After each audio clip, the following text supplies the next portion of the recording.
শীতের দিনে গরম গরম এক কাপ কফি খেতে কার না ভালো লাগে, আবার সেটা যদি হয় রেস্টুরেন্ট স্টাইলে, তাহলে তো কোনো কথাই নেই। হ্যালো ভিউয়ার্স, আসসালামু আলাইকুম, welcome back to my channel. আজকের এপিসোডে আমি আপনাদের সাথে শেয়ার করব রেস্টুরেন্ট স্টাইলে কফি করার জন্য আমাদের লাগবে দুধ। আমি এখানে 3 কাপ পরিমাণ দুধ নিয়েছি। এটাকে আমি প্রথমে একটা কেটলিতে ঢেলে নিচ্ছি গরম করার জন্য। ভিউয়ার্স, কেটলিতে নিচ্ছি কারণ আমি দুধটা যখন ঢালবো কফিতে তখন একটা ভালো ফেনা হবে, এই জন্য আমি কেটলিতে নিচ্ছি ঢালার সুবিধার জন্য। আপনারা চাইলে যে কোনো হাঁড়িতে গরম করতে পারেন।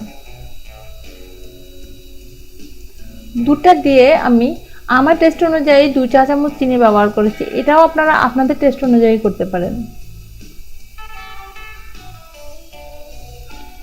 এবার চিনিটা গলিয়ে একটা ঢাকনা দিয়ে এটাকে গরম হতে দেব।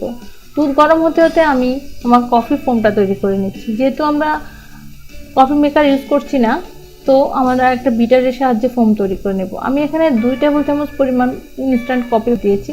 দিয়ে দিচ্ছি চিনি 2 টেবিল চামচ পরিমাণ। এবার দিয়ে দেব 2 টেবিল চামচ পানি।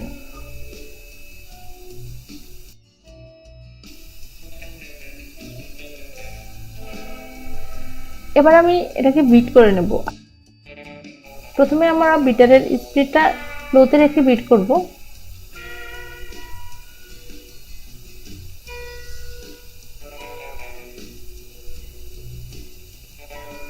কফির কালারটা যখন মোটামুটি চেঞ্জ হয়ে গেছে, এবার আমি একটা স্প্যাচুলারের সাহায্যে চারদিক থেকে কফিগুলোকে নামিয়ে দিচ্ছি।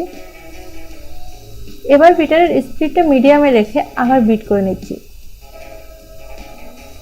এবার দেখুন আমার এবার কফির কালারটা পুরোটাই চেঞ্জ হয়ে গেছে, একদম একটা ক্রিমি ফোম হয়ে গেছে।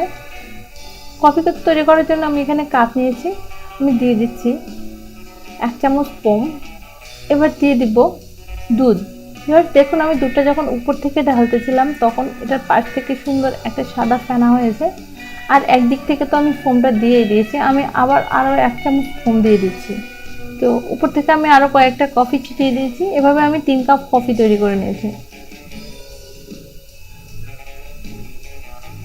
তো ভিউয়ার্স, দেখুন আমার কফিটা দেখতে কতটা ভালো হয়েছে। আমি আশা করি আমার রেসিপিটি আপনাদের ভালো লেগেছে।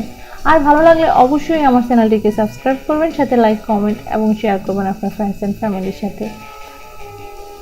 ভিউয়ার্স, কফিটা বানানোর পরে আমি যে পরিমাণ কফি ব্যবহার করেছি তার থেকে আরও 1 কাপ কফি ফোম রয়ে গেছে। যেহেতু আমার এখন আর 3 কাপের বেশি কফি লাগতেছে না, তাই আমি ওই 1 কাপ কফি ফোমটাকে একটা এয়ারটাইট বক্সে রেখে নর্মাল ফ্রিজে রেখে দিব।